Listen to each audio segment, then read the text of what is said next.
I went to a barbecue party last weekend. There were many people talking and laughing. The smell of the food was very good. Everyone was happy and enjoying the nice weather and good friends. I took a plate and put burgers, hot dogs, and grilled vegetables on it. The food was very tasty, and I ate more than once.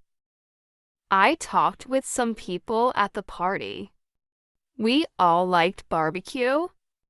When it started to get dark, someone played a guitar. Some people sang and danced near the fire. It was a special time, and I was happy to be there with such nice people. Later in the night, we cooked marshmallows and told stories near the fire. It was a very good night with good food, good friends, and lots of fun. I didn't want it to end. When I left the party, I felt happy and full. I had a great time with my friends. It was a perfect night.